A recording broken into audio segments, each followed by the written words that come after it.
Hello, welcome to another video from BetfairTradingCommunity.com. Today I'm going to show you an example of a spreadsheet that's been done really well. This is actually a real one. It's from one of our members, a legendary member called Vince. We absolutely love the guy. He's been a fantastic addition to the forum in recent times. And he shares his updates of his strategies and this spreadsheet. And I want to talk about this spreadsheet. I'm only going to use the cover page here because that's all we need to do.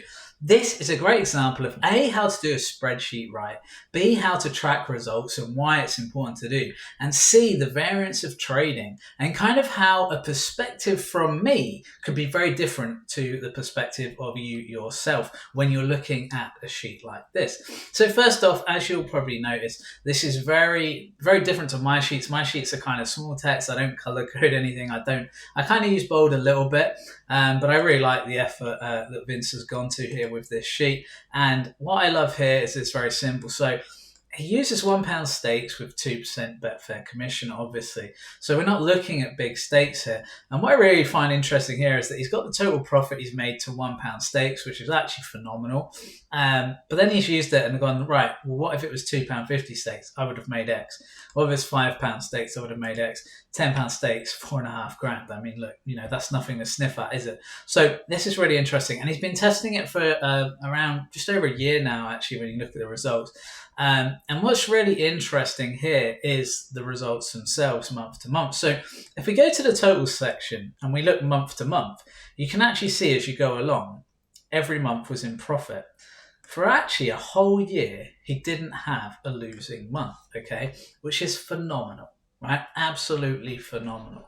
Like I say, Vince's journey in trading, this just shows how a journey can go. But what's interesting here is that I almost feel like when this happens, you're going to struggle if you have a bad run, okay? Because you have just had a whole year. Now, let's say you've started out as a trader. You've just had actually 13 months, so if we go up to February, of making profit. Not just making a profit. In April, you made 101 points profit.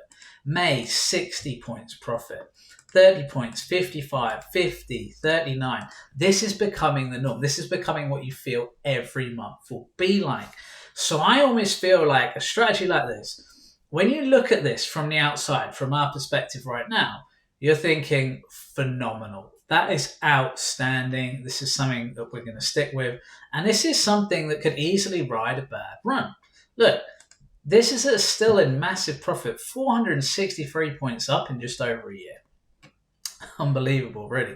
I mean, the kind of thing that you would all, I'm sure, love to have. Probably like 99% if you're watching this video, that is what you dream of, okay? So then we go to March, April, May. Now, this is where it gets, to me, this is where it really got interesting. And this is why I asked Vince. I asked him if I could use this spreadsheet as an example for a video because, A, I thought it would help do some training for him and the forum and all the members, but also just basically for every trader because I think this is a really good example of how strategies can go and basically how we can look to analyze it from a different perspective. So, March, April, and May have all made losses, okay? Now, March was only a 1.3 point loss. When it's that small, you'd almost call it a scratch, right? I think most of us would.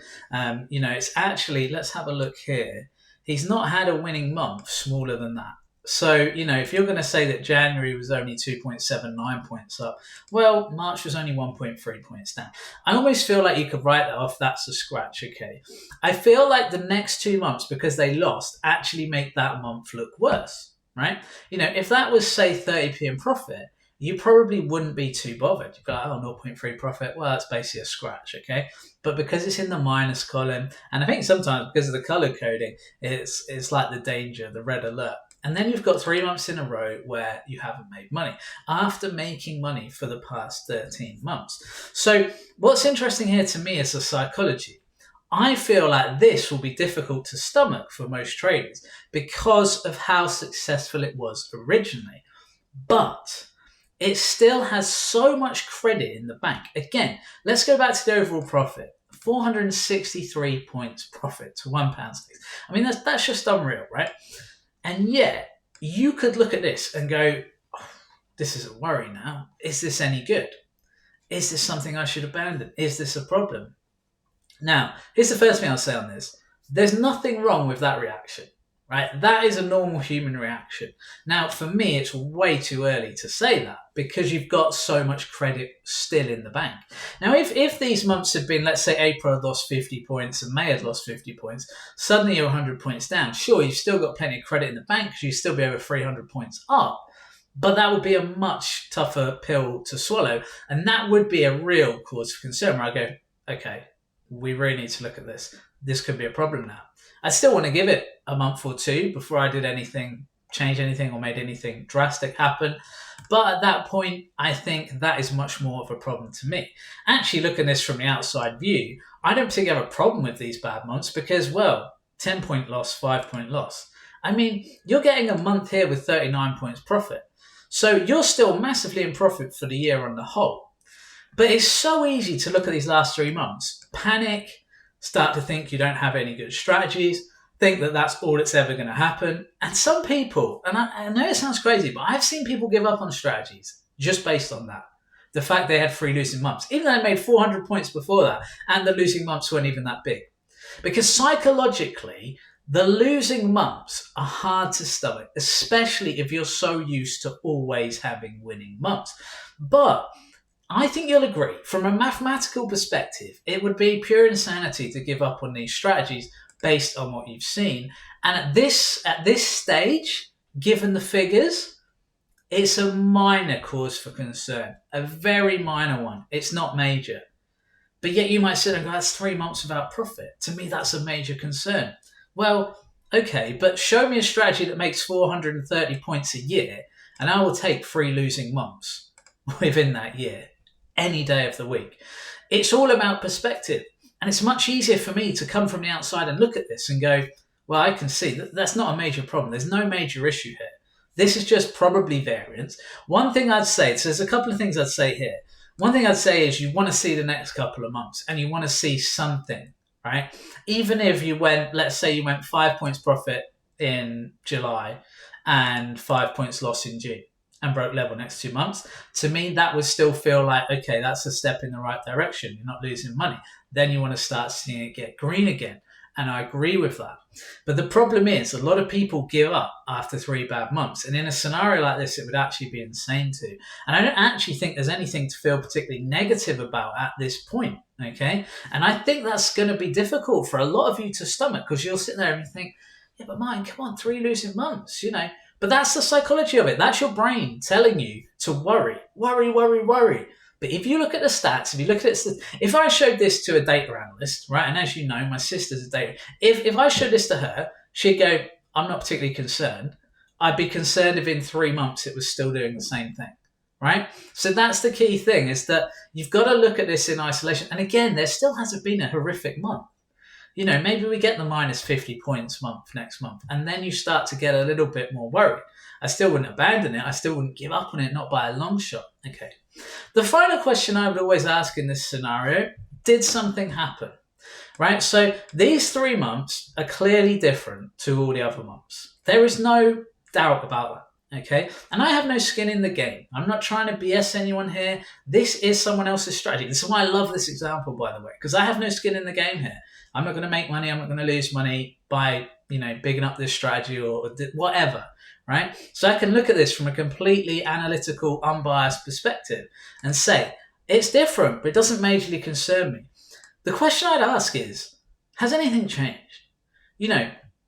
What happened? Did something happen in March where you changed something about the strategy? Did you tweak something? Now, I can see here, and again, this is what's brilliant about this sheet. It explains things, right? It makes little notes and it tells you what's going on. Last strategy deep dive was the 1st of January 24. So basically start of the year. Okay, cool. Let's have a look at January. Okay, we made 2.79 points profit then, brilliant. 39 points in February. So since the deep dive, we're still well up, okay? But we've had this blip, okay? Now again, that's going to happen. What changed? Did what changed, have you compared that to had you not changed anything? What would the results have been? Would they have been worse? Would they have been better? I find a lot of the time, if you do a deep dive, and I don't know what Vince has done here, so I'm not having a go or anything like that. if you do a deep dive, you must keep testing the original strategy the way it was. Don't abandon that. Okay, I always do that and compare the two. And then if you do make a tweak, you know whether that tweak's working or not. You can't just base it on going, well, okay, I know what the last strategy did. I'm going to tweak it. Now I'll test it going forward, but I'm not going to test the old one alongside it. You've got nothing to compare then. And then comparison is so crucial. When you're trying to create a winning strategy on Betfair trading, comparing strategies is so crucial, because when you look at these little tweaks, it's like if I do remove leaks or if I do odds filters, I always still test it when it was the original filter. And the reason I do this is to go, has the tweaking worked or has it turned into backfitting? That's why I always get, I always kind of respond when someone says something about backfitting to me, and I'm like, but how can you possibly be backfitting if you're still testing the original sheet and the original data is performing worse than your tweak? You're not backfitting. You're actually making a better strategy. And that's how you do it, okay? So that would be my advice to Vince. I don't know if he's doing that or not. I haven't asked him about that. But again, this is more about trying to train all of you guys as well. This sheet is an absolutely fantastic example of a typical trading experience where it goes really, really well. Then you have a blip. The blip isn't major here, but it becomes a major frustration for you because you've had those 13 winning months. Now, if your strategy had started this year, right? So you have small profit in January, large profit in February, small loss in March, then kind of a small to medium loss in April, and again, fairly small loss in May, I don't think you're going to be major concerned. You're not going to be giving up on it at this point, right? It's because when you look at the rest of it, and especially you start to go back and you go, well, I made 60 points in May last year. How have I only made -5 here? April, I made 100 points and I've made -10. Okay? So that's something to think about. Don't let that stuff kind of throw you too much, okay? And don't throw the baby out with the bathwater. Just because you have this bad run doesn't mean you should get rid of the strategy. It would be absolute insanity to get rid of a strategy like that's performing this well. But I've seen people do it time and time again, and it's a big mistake. Thanks to Vince. Massive thanks to Vince. If you ever get a chance to speak to him on the forum, he's an absolutely brilliant bloke. Can't say enough good things about him. Thanks to him for letting me use his sheet, letting me share this. I did ask his permission, and I don't like to do these things, obviously, if I don't. And he was very kind and very willing, so thank you for that, Vince. Guys, if there's anything that's confused you, or there's any comment you want to make on the video, if you like what I'm saying, if you disagree with what I'm saying, feel free, please comment on the video, because I find that stuff really interesting. I kind of want to get into a bit of a debate. I kind of want to see what your feelings are, because you might sit there and go, well, 3 bad months, that's it. Right? I think that's wrong, but you could say, no, Martin, I think you're wrong, okay? And the beauty of this Betfair trading game is we all have different opinions. And, we can all be right in different ways. There's more than one way to skin a cat, as I always say. I know that a lot of you out there think that it's your way or the highway with Betfair trading, and if we don't exactly agree with everything you do, then everyone else is wrong. That's not real. But yeah, anyway, guys, like, comment, subscribe, do all those good things. That helps us keep running the channel. It helps us keep training you and doing videos like this. But yeah, if you want to create a really good Betfair trading strategy, this is a great place to start. And these are the kinds of psychological things you're going to have to consider when you're trading on Betfair.